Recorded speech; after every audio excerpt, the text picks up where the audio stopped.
우리 같이 찬양 하나 부를까요? 찬송가 560장. 앉아서. 네.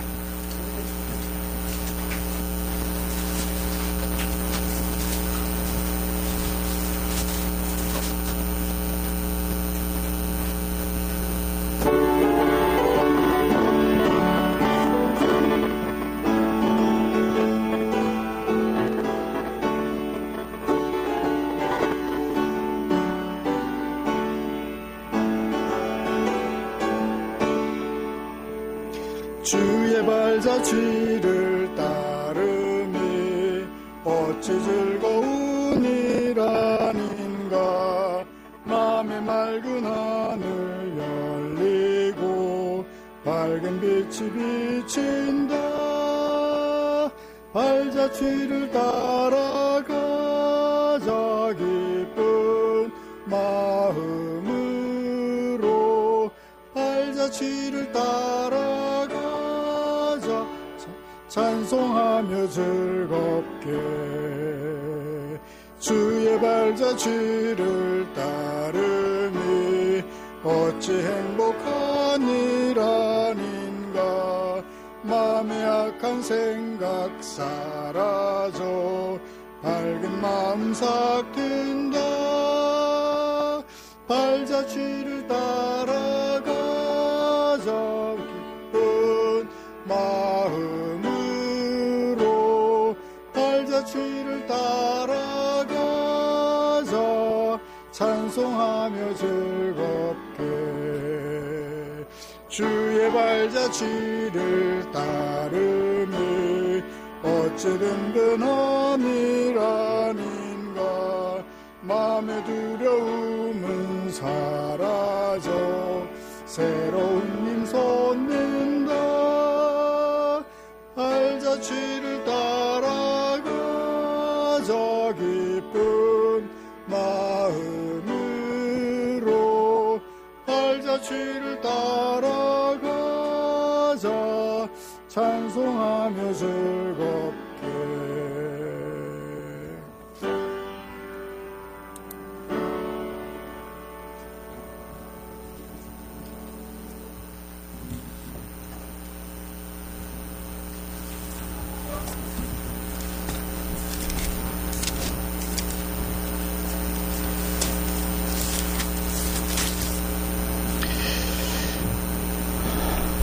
시간이 되었습니다. 우리 다 같이 찬송가 5장 펴시고 일어나셔서 찬송 부르심으로 주일 오전 예배를 하나님 앞에 드리겠습니다.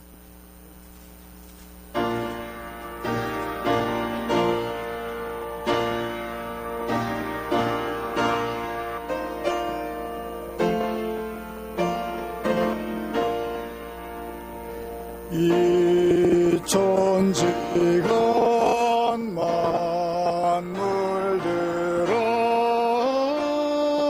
복 주시는 주 여호와 전능성부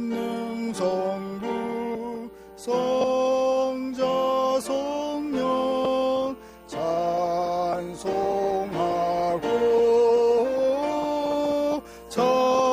찬송하세. 아멘. 그러므로 형제들아, 우리가 예수의 피를 힘입어 성소에 들어갈 담력을 얻었나니 참 마음과 온전한 믿음으로 하나님께 나아가자. 아멘. 전능하사 천지를 만드신 하나님 아버지를 내가 믿사오며 그 외아들 우리 주 예수 그리스도를 믿사오니 이는 성령으로 잉태하사 동정녀 마리아에게 나시고 본디오 빌라도에게 고난을 받으사 십자가에 못 박혀 죽으시고 장사한 지 사흘 만에 죽은 자 가운데서 다시 살아나시며 하늘에 오르사 전능하신 하나님 우편에 앉아 계시다가 저리로서 산자와 죽은 자를 심판하러 오시리라. 성령을 믿사오며 거룩한 공회와 성도가 서로 교통하는 것과 죄를 사하여 주시는 것과 몸이 다시 사는 것과 영원히 사는 것을 믿사옵나이다. 아멘. 찬송가 42장입니다.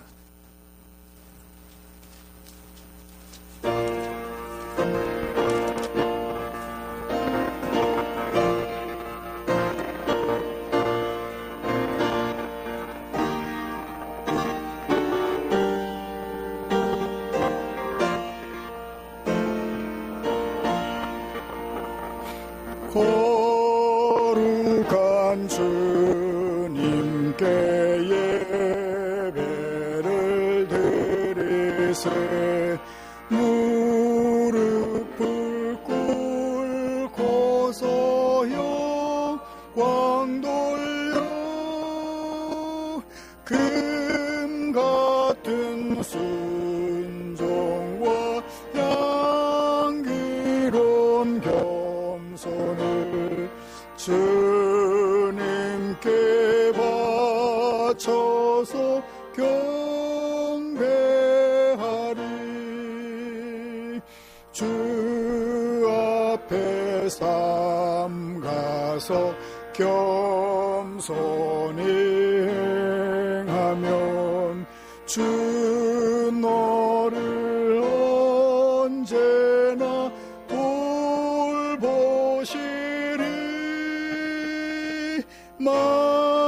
말씀엔 위로와 기도의 능갑을 내 갈 길 바르게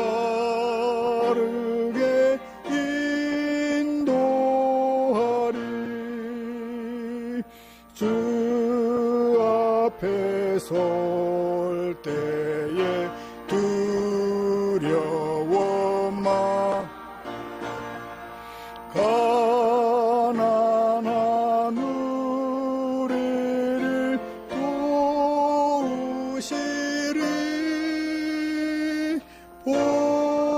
보배로운 진리와 온유한 사랑인 주님께 다 바칠 귀한 예물 떨면서 바치는 이 작은 예물도 주님은 귀하게 받으시리. 어두운 밤 지나고 새 아침 맞으니 믿음과 소망을 늘 주시리.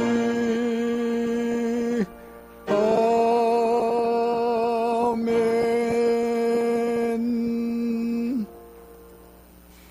교동문 42번 주보에 기록된 시편 98편 함께 교독하도록 하겠습니다.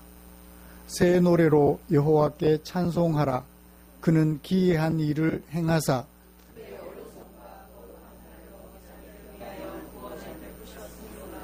여호와께서 그의 구원을 알게 하시며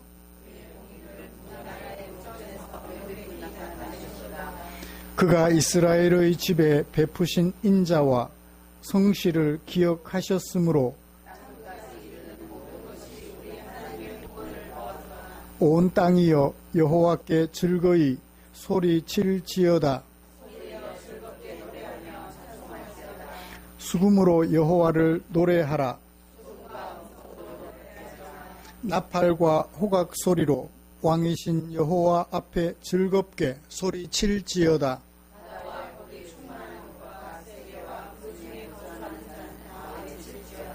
여호와 앞에서 큰 물은 박수할지어다. 산악이 함께 즐겁게 노래할지어다. 아멘. 자리에 앉으셔서 찬송가 419장 함께 부르시겠습니다.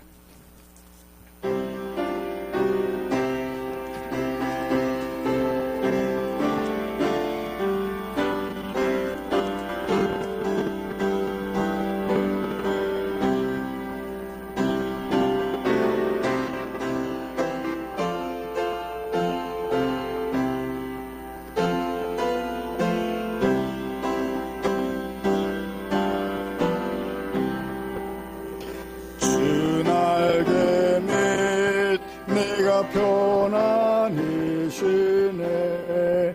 밤 깊고 비바람 불어쳐도 아버지께서 날 지켜주시니 거기서 평안히 누시리로다.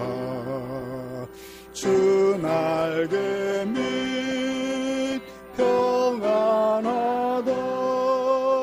그 사랑 끈을 짜니요. 주 날개 밑 내 쉬는 영혼 영원히 거기서 살리. 주 날개 밑 나의 피난처 되니 거기서 쉬기를 원하노라. 세상이 나를 위로치 못하나 거기서 평화를 누리리라. 주 날개 밑 평안하다. 그 사랑 끈을 짜니요. 주 날개 밑 내 쉬는 영혼 영원히 거기서 살리. 주 날개 밑 잠든 기쁨이 있네. 고달픈 세상 길 가는 동안 나 거기 숨어 돌보심을 받고 영원한 안식을 얻으리라. 주 날개 밑 평안하다. 그 사랑 끈을 짜니. 주 날개 밑 내 쉬는 영혼 영원히 거기서 살리.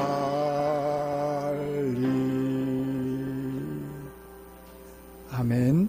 이 시간에는 김보경 집사님 나오셔서 우리를 대표하여 기도해 주시겠습니다.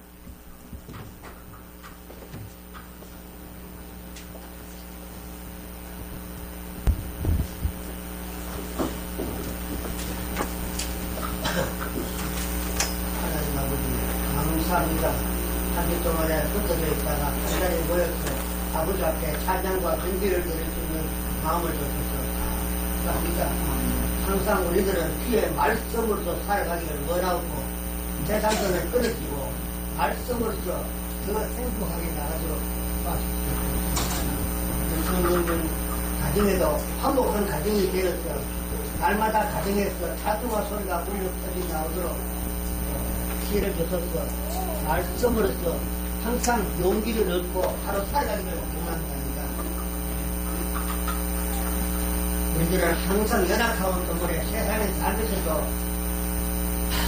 세상에 쫓기 살 때가 있나이다. 그럴 때마다 주님을 생각하고 주님을 의지하는 마음 항상 심어주시고 이끌이가 들었고 도와주시기 바랍니다. 우리는 항상 부족하오니 귀에 말씀밖에 없습니다. 세상에서 어떠한 것보다가 주님 말씀 속에서 살아가는 것이 움직이고 있고 아버지의 뜻에 합당한 자식이 되도록 도와주시옵소서. 아버지 하나님, 어렵고 힘들고 모든 것을 세상에 살면서도 이겨낼 수 있는 힘은 주 여호와 하나님 능력입니다. 저희를 주셔서 이 더운 날씨에도 세상을 이기고 나가고 모든 것을 주님 앞에 참고 견디는 마음을 허락하여 주옵소서. 항상 주님만 바라보고 살아가도록 도와주시옵소서. 이 시간도 어린 아이들에게 생명을 주셔서 감사합니다. 제들도 커서 항상 주의 말씀으로서 거듭나서 생활할 수 있도록 도와주시옵소서. 그 부모들도 주의 말씀으로서 얘를 강력하게 키울 수 있는 마음을 허락하여 주옵시기를 간구히 바랍니다. 하나님, 우리 목사님께도 항상 지혜를 주셔서 하나하나 말씀을 전할 때 우리들에게 깨달을 수 있는 지혜를 주셔서 아이들이고 하나하나 잘 지켜서 한 주 동안에 살아가기를 원합니다. 도와주시기를 바라고 또 우리 목사님과 사모님 건강을 주시고 이 더운 날씨에도 항상 전기를 아낀다고 에어컨도 잘 틀지도 안 하고 이게 있습니다. 그런 마음을 허락주셔서 믿고 의지하고 따라가고 있는 우리 마음과 함께 목사님하고 생활할 수 있도록 도와주시옵소서. 하나님 아버지 감사합니다. 예수님 이름으로 기도드립니다. 아멘.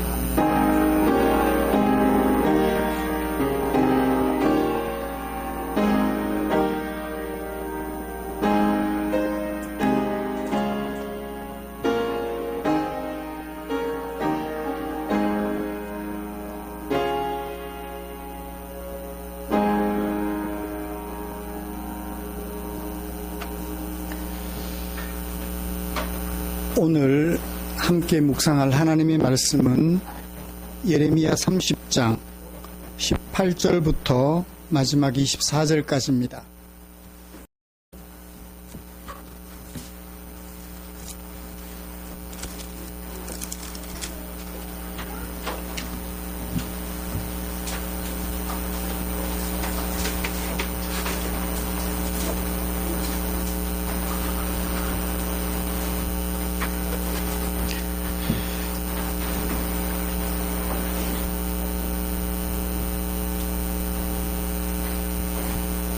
찾으신 줄 알고 한 절씩 교독하겠습니다. 여호와께서 말씀하시니라. 보라, 내가 야곱의 장막의 포로들을 돌아오게 할 것이고 그 거처들의 사랑을 베풀 것이라. 성읍은 그 폐허가 된 언덕 위에 건축될 것이요 그 보루는 규정에 따라 사람이 살게 되리라.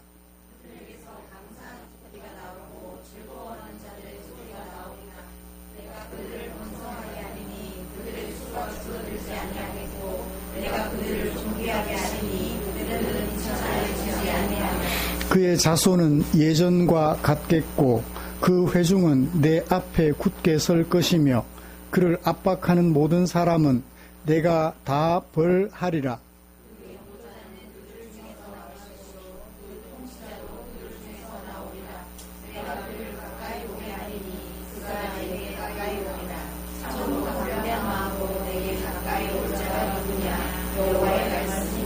너희는 내 백성이 되겠고 나는 너희들의 하나님이 되리라.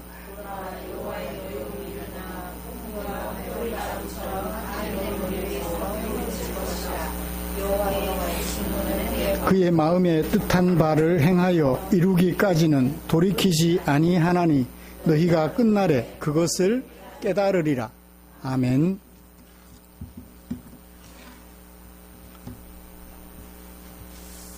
이 시간에는 지지난주에 우리 주일학교에서 여름 성경 캠프를 다녀왔는데 성경 캠프에서 배웠던 것을 우리 성도님들 앞에서 특송으로 준비했습니다.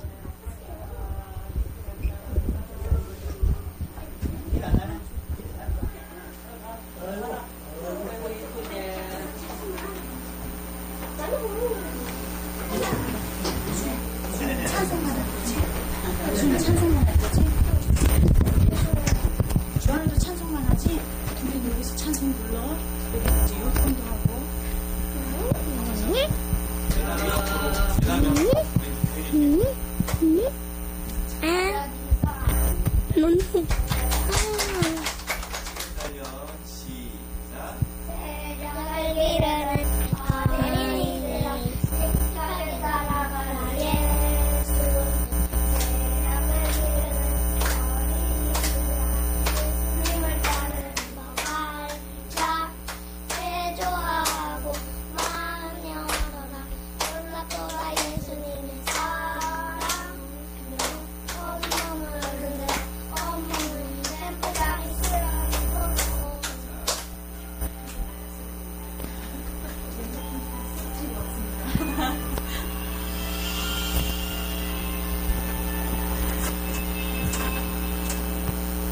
예수님 사랑하는 마음, 예수님 보고 싶은 마음, 예수님 만나고픈 마음, 모두 다 알고 계시죠.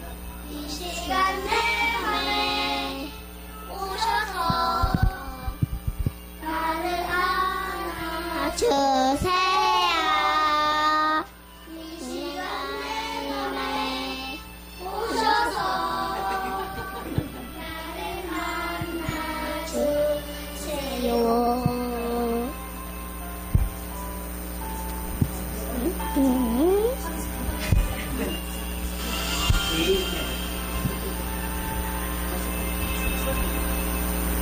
예수님 사랑하는 마음, 예수님 보고 싶은 마음, 예수님 만나고픈 마음, 모두 다 알고 계시죠.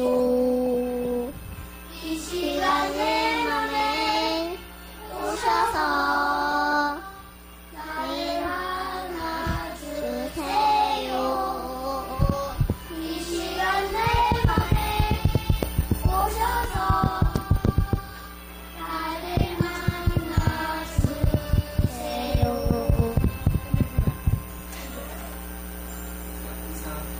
자자 인사.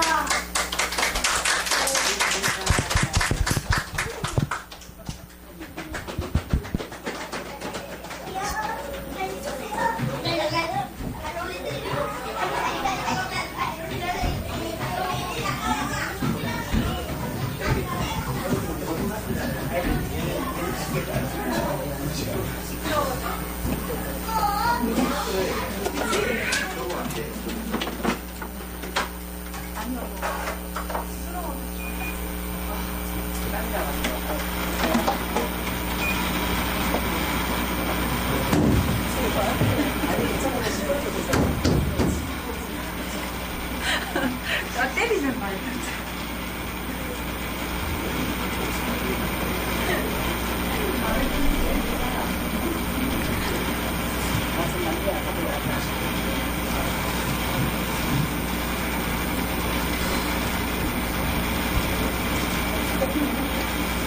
주민 좀 해주세요.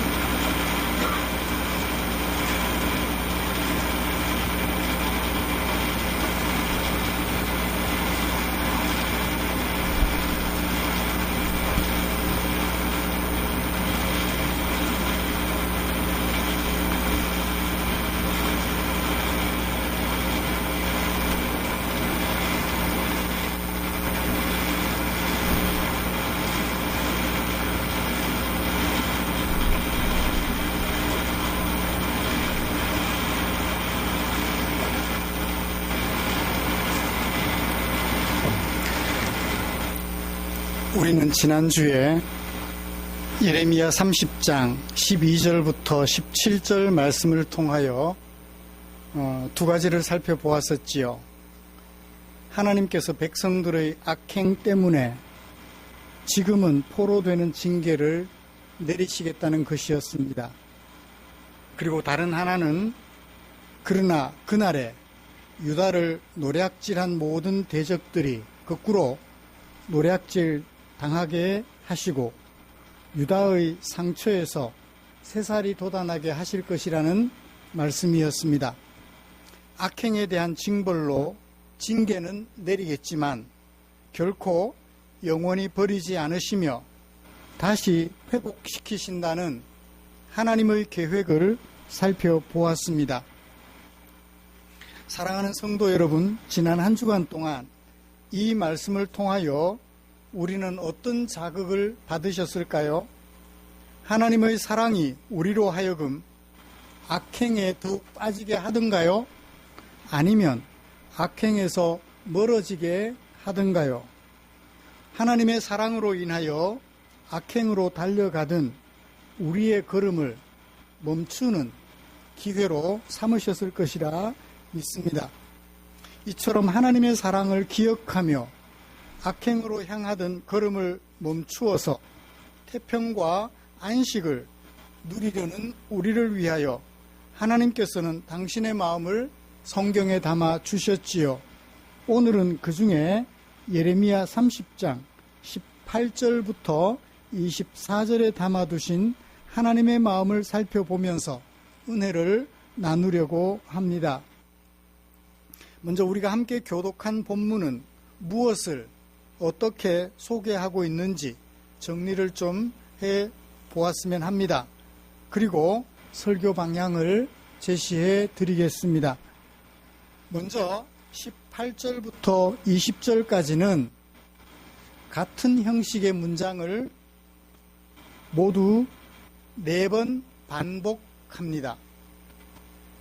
내가 이렇게 하겠다. 너희는 이렇게 될 거다. 내가 이렇게 하겠다. 너희는 이렇게 될 거다. 라는 말씀을 4차례 반복하여 대꾸 형태로 얘기하고 있습니다. 유다 백성들을 징계하신 하나님께서 그들을 돌아오게 하시며 그들은 어떻게 평안히 태평과 안락 30장 10절에서 말씀하셨던 태평과 안락을 누리게 될 것이다 라고 얘기를 하고 있지요.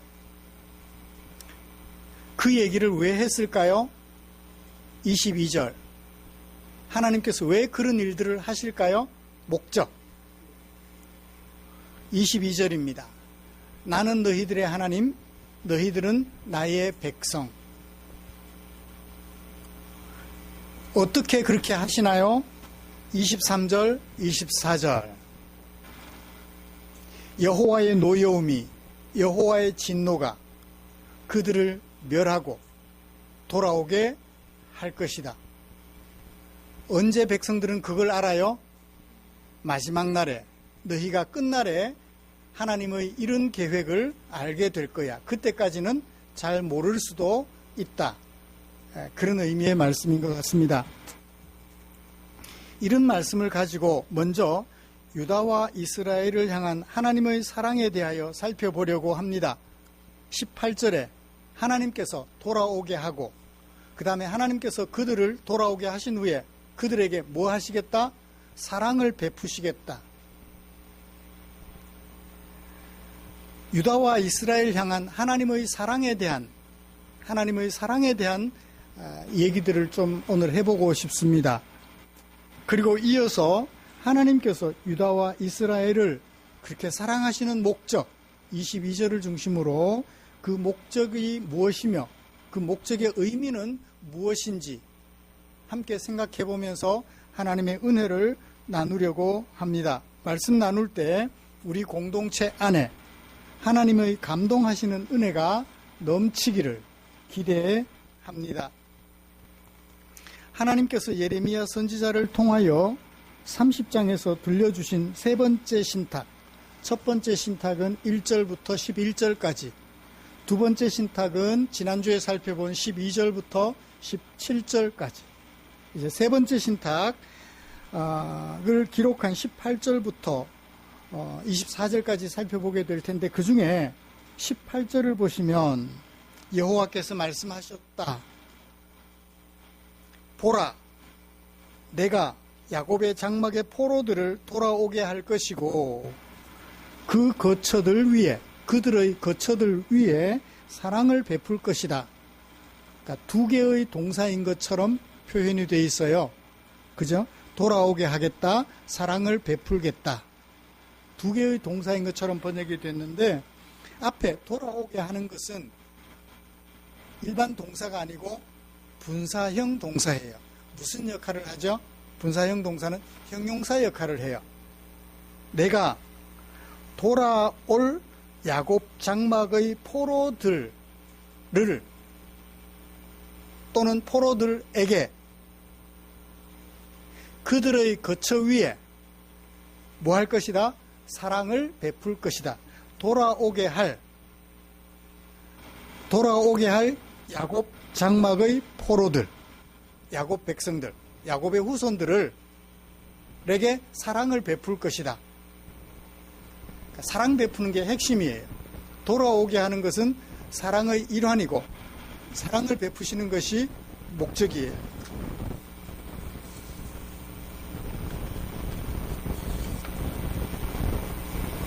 이 사랑을 베풀다라고 하는 것은 일반적으로 히브리어에서 사랑이라고 말하는 추상명사로서 사랑을 말하는 그 동사가 아니고 그 명사가 아니고 자비를 베풀다라는 뜻을 담고 있는 좀 다른 동사예요. 31장 3절에 보면 영원한 사랑으로 그랬죠. 여기 사랑과 조금 달라요. 다음 주에 그 부분을 좀 사랑의 성질에 대해서 살펴보게 될 건데 그건 놔두고 일단 오늘 긍휼, 그러니까 사랑의 하위 개념으로서 사랑의 이 나타낼 여러 가지 결과들 중에 하나로서 긍휼을 베풀 것이다 라는 얘기예요. 긍휼을 베풀 것이다. 자비를 베풀 것이다. 히브리어로는 라함이라고 그래요. 사랑이라고 표현, 좀 큰 개념으로서 사랑을 말할 때는 아하바라는 명사를 쓰고 라함이라는 명사를 써서 긍휼을 베풀 것이다 라고 했어요. 그리고 그 긍휼을 베푸는데 모두 몇 번 반복했다고요? 18절부터 21절까지 몇 번? 내가 이렇게 하겠다, 내가 이렇게 하겠다. 몇 차례? 4차례.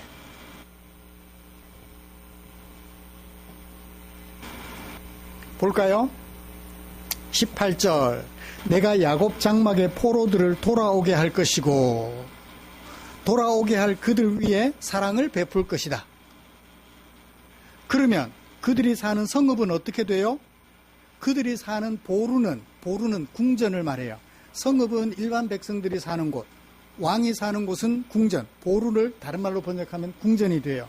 성읍과 궁전은 사람 살만한 곳이 되고 감사하는 소리와 즐거워하는 소리가 그들에게서 나오고 또 하나님은 그들을 번성하게 하고 그래서 그들의 수는 줄어들지 않고 하나님은 그들을 존귀하게 해주시고 그들은 하나님이 존귀하게 해주시니까 비천해지지 않겠죠? 그 자손은 그의 회중은 아름답게 될 것입니다. 또 하나님은 압박하는 모든 자를 벌할 거예요. 그러면 어떻게 돼요? 유다 백성들을 압박하는 모든 자들을 벌하고 나면 압박하는 자들은 통치자들이죠.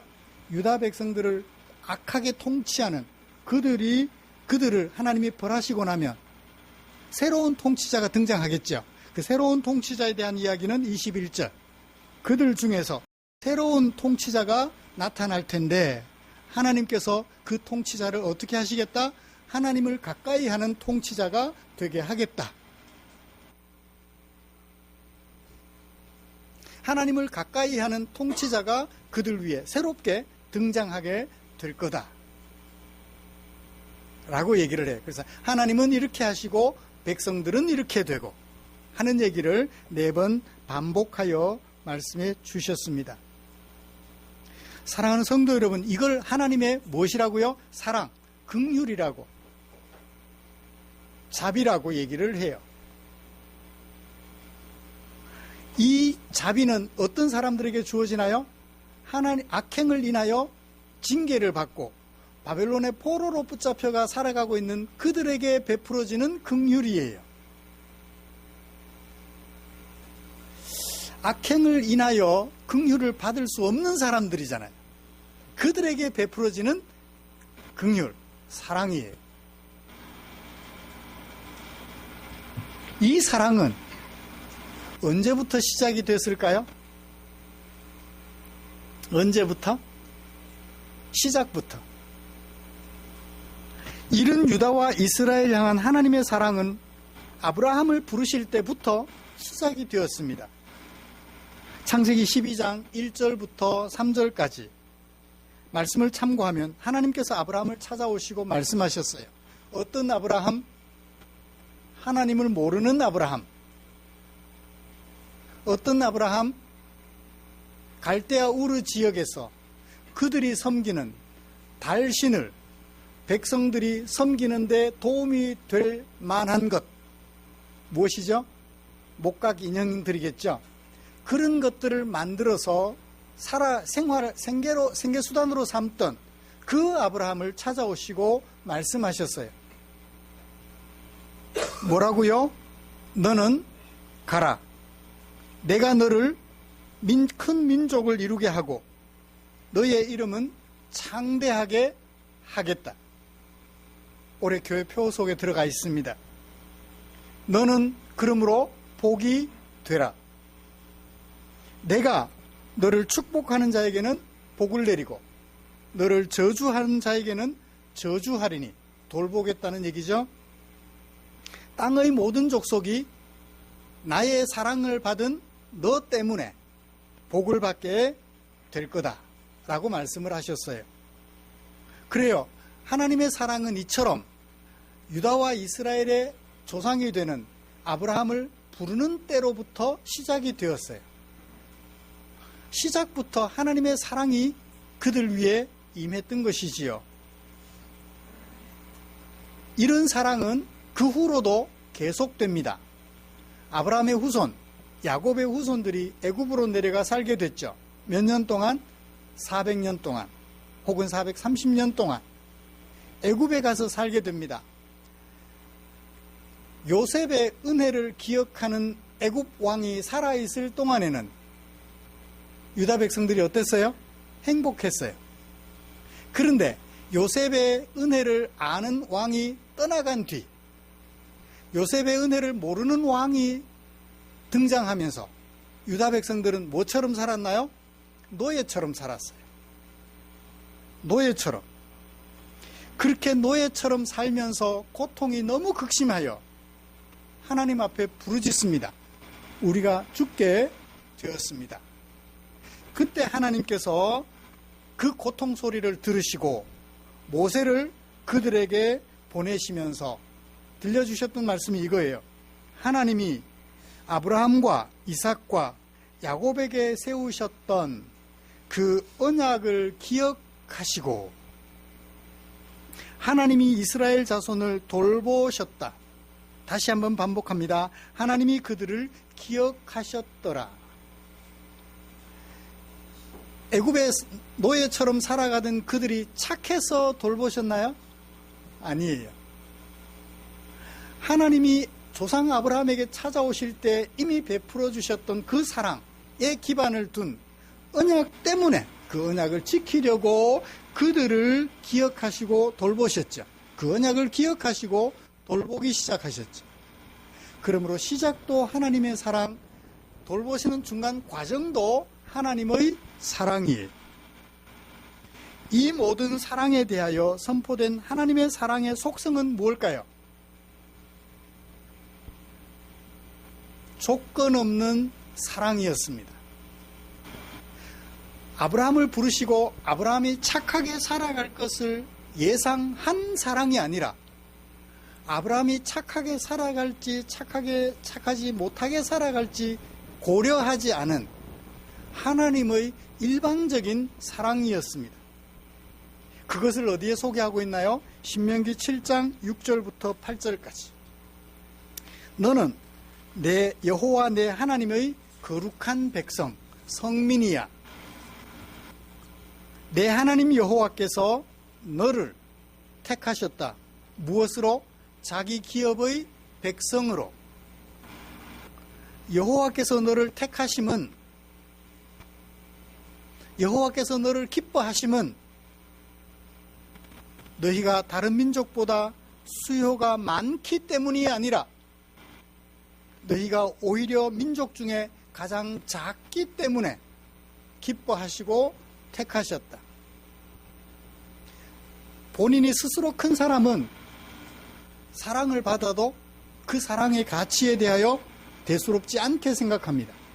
그렇지만 그 사랑받을 만한 자격이 적은 사람에게 베풀어진 사랑은, 그 사랑의 가치는 한없이 크죠.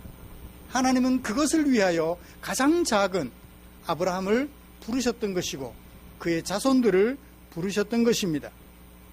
이것이 바로 하나님의 사랑이 시작부터 지금까지 계속되고 있는 하나님의 사랑이 가지고 있는 속성입니다. 조건 없는 사랑이었던 것이지요.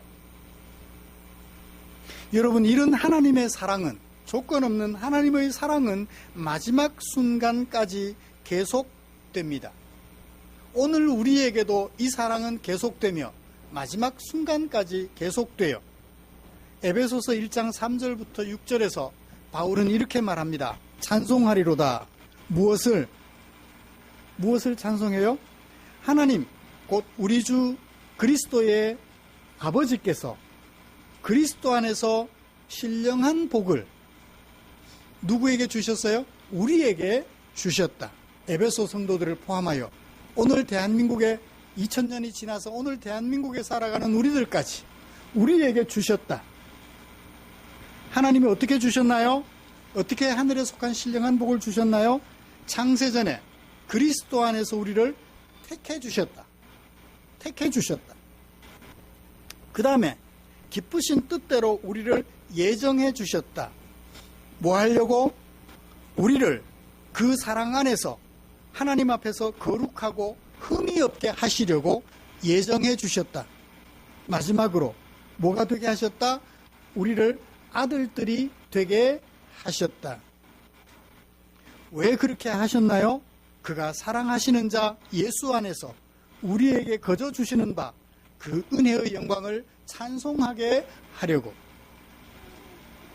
오늘 우리에게도 이 사랑이 계속되고 있으며 마지막 그날까지, 오늘 말씀의 끝날에 그들이 알게 될 거다라고 했던 것처럼 우리를 억압하던 세상의 모든 통치자들을 멸절시키시고 우리를 당신의 기업의 백성으로 삼는 그 일을 언제야 우리가 알게 될 거다? 끝날에야 알게 될 거다. 하나님의 그 사랑은 쭉 끝날까지 계속될 거다. 하나님께서는 예레미야 선지자를 통하여 유다 백성들에게 이런 하나님의 사랑을 잘 소개해 주셨습니다. 여러분, 우리가 받은 사랑은 바로 이런 사랑이에요. 하나님의 사랑은 시작했다가 마음에 안 들면 끝내버리는 사랑이 아니에요. 징계를 주셨어라도 바로 잡으시며 죽음에 이르게 하실지라도 우리를 하나님의 아들들로 세워가시려는, 언제까지? 끝까지. 이게 하나님의 사랑이 가지고 있는 속성이며 우리는 이런 하나님의 사랑을 받은 존재라는 거예요. 남편의 사랑받고 있는 것 소중하죠? 아내의 사랑받고 있는 것 소중하지요? 그런데 어느 날 보니까 남편도 나를 버리고 떠나더라고요. 어느 날 보니까 아내도 나를 버리고 떠나더라고요. 그쵸? 죽음이 갈라놓죠. 그런데 우리 하나님의 사랑은 죽음도 우리를 갈라놓게 하지 못해요. 우리를 다시 살려서 영원토록 하나님의 백성으로, 하나님의 아들들로 살게 하시기 때문에 그렇습니다. 이게 하나님의 사랑을 예, 우리는 이런 하나님의 사랑을 받았습니다.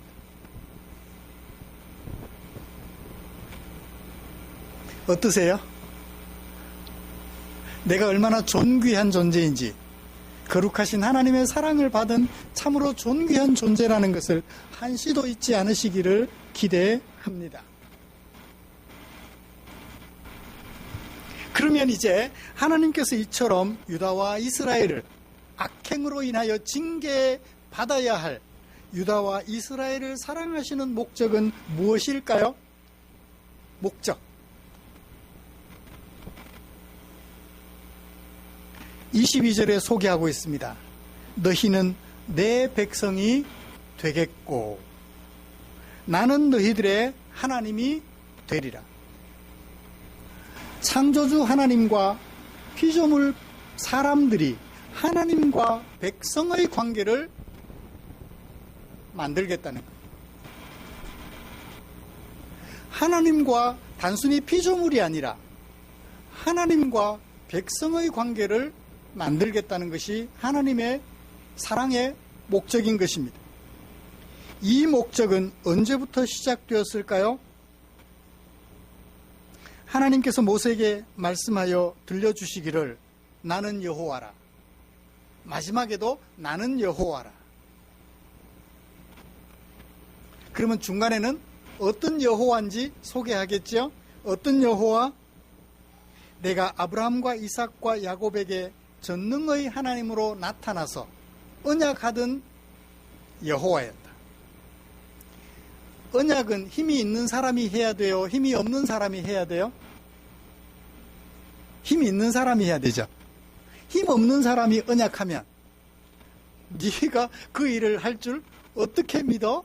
힘 없는 사람의 언약은 믿을 수가 없어요. 그래서 언약하시는 하나님은 어떤 하나님으로? 전능하신 하나님으로 소개했어요. 근데 전능하기만 하고 그 언약을 이행 안 하시는 불성실한 분이면 어떻게 해요? 힘은 근육은 울퉁불퉁한데 정작 필요할 때 아무것도 하지 않는 별 볼 일 없는 존재가 되겠죠. 힘 있는 전능하신 하나님께서 약속을 해놓으시고 그 약속하신 것을 반드시 이행하시는 성실하신 하나님을 나타내는 이름으로 하나님은 뭘로 소개하셨나요? 나는 여호와라고 소개하시는 거예요. 언약은 전능하신 하나님으로서 그 언약을 성실히 이행하시는 여호와라고 하나님께서 이스라엘 백성들에게 소개해 주셨습니다. 그렇게 전능하신 하나님으로서 언약하시고 그리고 여호와로서 성실하게 그 언약을 이행하시는 목적을 출애굽기 2장 7절에서 이렇게 말씀하고 있어요. 나는 너희를 내 백성으로 삼고 나는 너희의 하나님이 되리니. 처음으로 밝혀주신 말씀이 여기에요. 나는 너의 하나님, 너희는 내 백성. 처음 구체적으로 밝혀주신 것이 출애굽기 6장 7절. 이후로 예레미야서 30장에서 30장 22절, 31장 1절 등등 시편은 물론이거니와 이사야서, 스가랴서 등 선지서를 포함하여 마지막에는 요한계시록까지 나는 너희들의 하나님, 너희는 내 백성. 이 하나님의 그 사랑하시는 목적을 그렇게 표현해 놓고 있습니다. 끊임없이 반복하여 소개하고 있지요.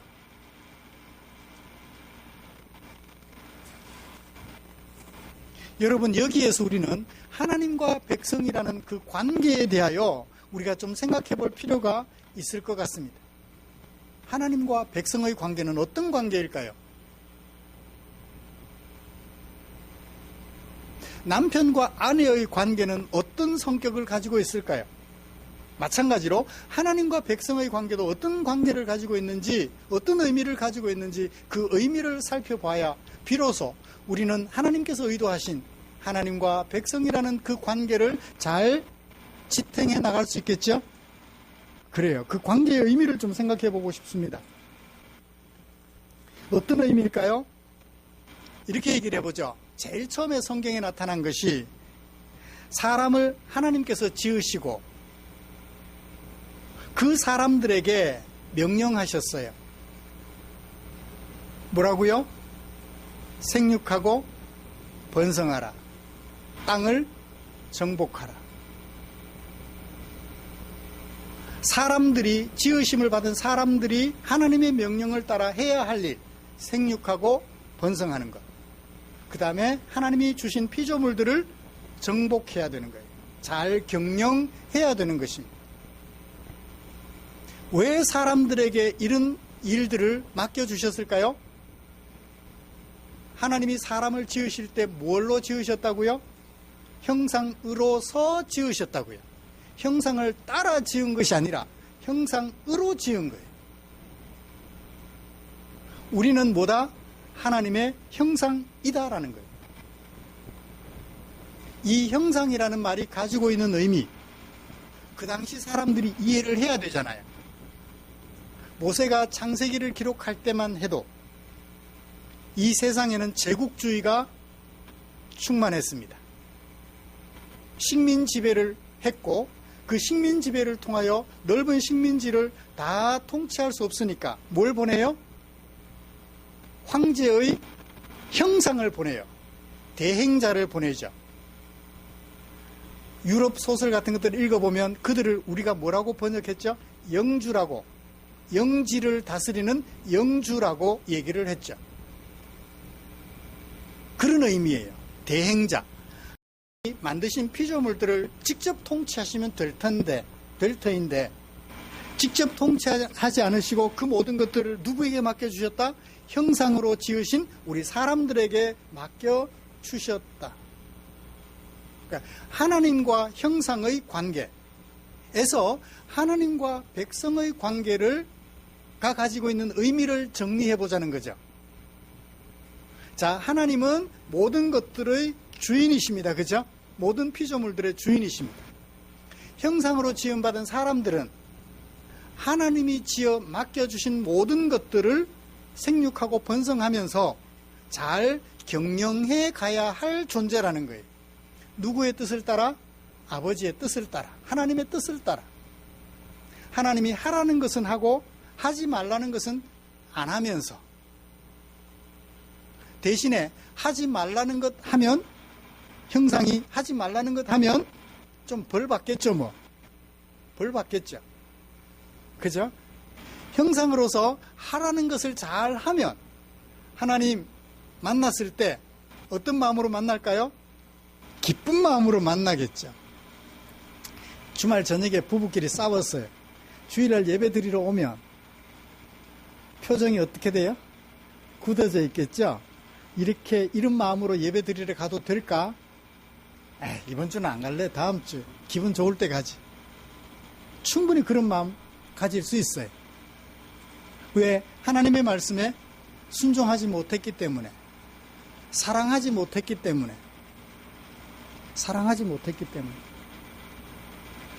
하나님 뵙기가 미안하잖아요. 하나님의 그 끝없는 사랑을 받았는데, 시작부터 끝나는 날까지 끝없는 사랑을 받았는데 하나님 말씀에 순종하여 사랑하지 못했으니까 미안하잖아요. 부끄럽잖아요. 얼굴을 들기가 그렇죠? 네, 하나님과 형상의 관계가 가지고 있는 의미를 충분히 살펴보았습니다. 하나님을 대행하여 이 세상을 경영하는 사람들로서 어떻게? 의와 공도를 행함으로, 의와 공도 한마디로 줄이면 내 이웃을 내 몸같이 사랑함으로, 이 자연을 사람들이 살아갈 수 있는 공간으로, 충분히 아름다운 공간으로, 아름다운 환경으로 만들어가면서 살아가는 그것이 하나님과 형상의 관계죠. 이제 백성과 관계를 볼까요? 하나님이 택하신 분이세요. 그 많은 사람들 중에 예정하셨어요. 그리고 마침내 우리를 하나님이 부르셨어요. 택하시고 예정하시고 부르셨어요. 내가 하나님의 백성 되고 싶다고 된 것이 아니고 하나님께서 택하시고 예정하시고 불러주셨기 때문에 오늘 우리가 이 자리에 있는 것입니다. 그러면 이런 은혜를 입은 하나님의 형상, 백성으로 부름받은 우리는 어떻게 살아야 되죠? 창조주 주인으로서 사는 것이 아니라 뭘로? 백성으로. 주인이신 하나님께서 의와 공도, 하나님의 율법을 통하여 드러내시는 의와 공도를 따라 살아감으로 하나님과 백성의 관계를 유지해야 되겠죠. 하나님과 백성의 관계를 어디에서 찾아봤나요? 하나님과 형상의 관계에서 그 의미를 찾아보았습니다. 자, 이쯤에서 정리를 해보죠. 사랑하는 성도 여러분, 우리는 나 자신이 내 삶의 주인으로 내가 내 삶을 경영하고 있는지, 아니면 하나님께서 경영하시는 대로 내 삶을, 하나님이 이끄시는 대로 내 삶을 경영하고 있는지 점검해 보자고요. 왜?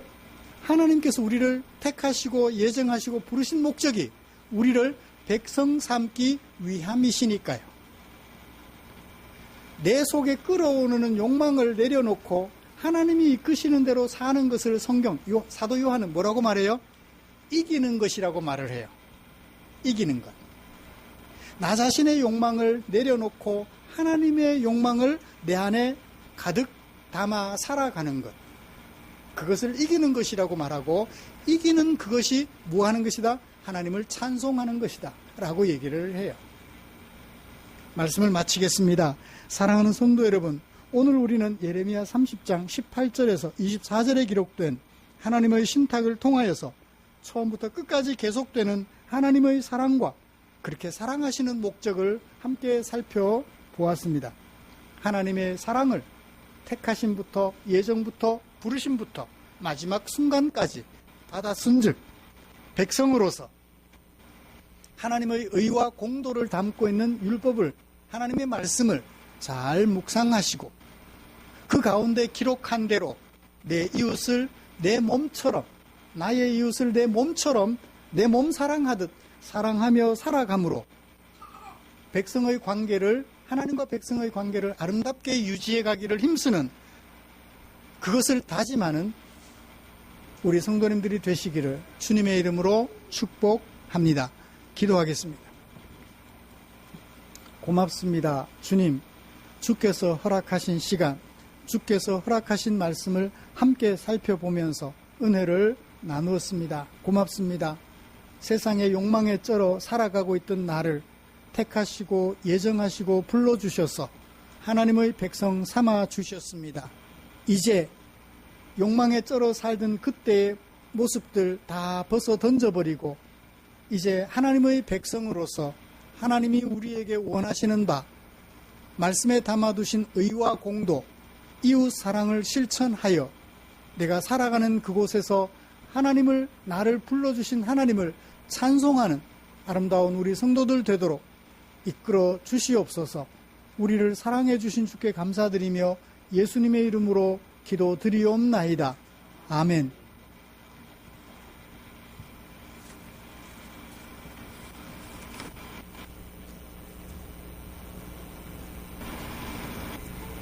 찬송가 634장 부르시면서 준비한 헌금 드리겠습니다.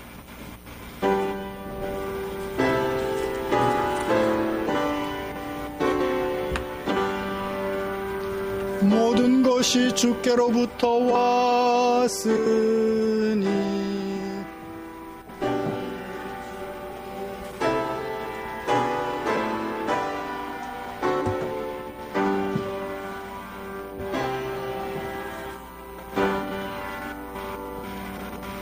드린 헌금 위해서 기도하겠습니다. 좋으신 하나님, 내게 허락하신 당신의 사랑 감격하여 나를 백성 삼아주신 아버지의 뜻을 조차 하나님의 백성으로서 구별해 두었다가 주일날 사랑하는 성도들과 함께 예배드리면서 교회에 헌금으로 드렸습니다. 하나님을 사랑하고 하나님의 은혜를 감사하며 하나님의 말씀에 순종하여 백성으로 살아가려는 성도들 여기 이 자리에 계십니다. 당신의 품에 꼭 안아주시고 아브라함에게 들려주셨던 그 말씀 늘 들려주시옵소서.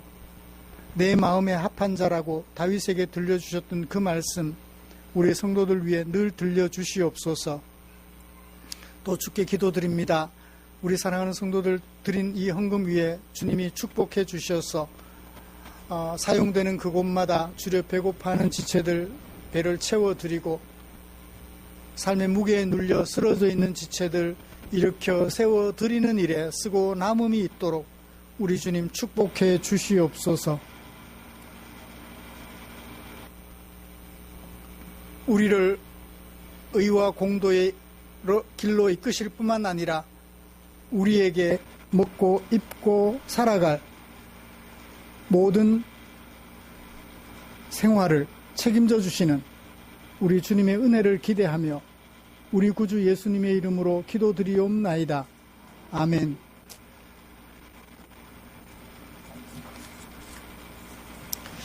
교회 소식 알려드리겠습니다. 다음 주 기도 박태윤 집사님이십니다.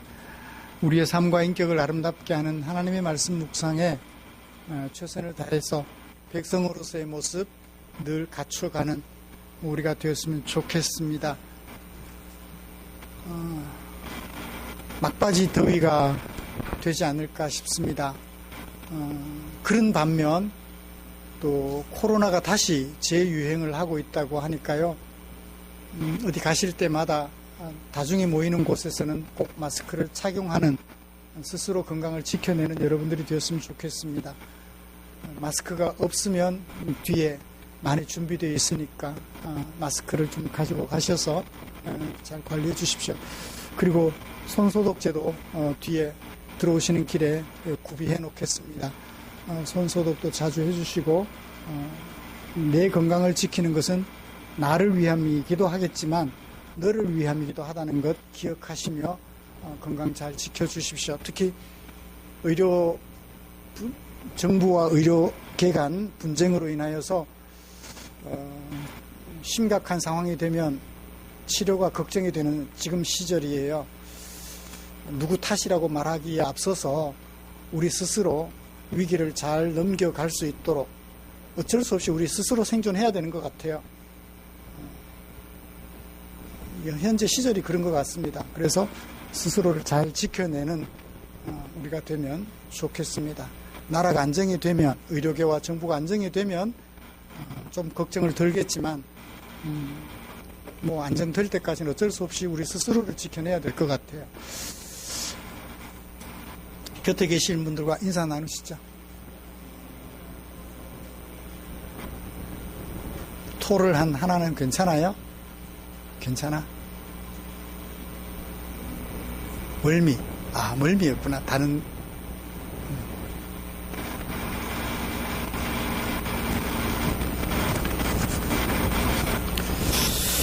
찬송가 57장 펴시고 일어나셔서 찬송 부르고 축도함으로 예배를 마치겠습니다.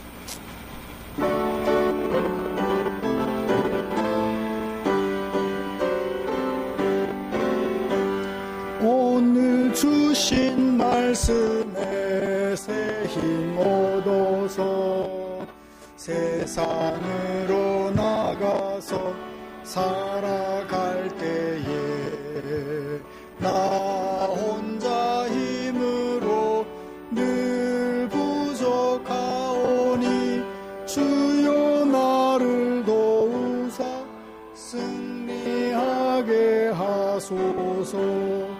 아멘. 기도하겠습니다. 우리 구주 예수 그리스도의 은혜와 하나님 아버지의 지극하신 사랑하심과 성령 하나님의 인도하시고 위로 충만, 교통 격려하시는 은혜가 이제 나를 하나님의 백성 삼으시려고 처음부터 끝까지 긍휼을 베푸시는 우리 하나님을 기억하며 악행에서 멀리 떨어져 하나님의 의를 이루는 일에 최선을 다하기로 다짐하며 예배를 마친 모든 지체들 위에 지금부터 영원토록 함께 계시기를 축원하옵나이다. 아멘.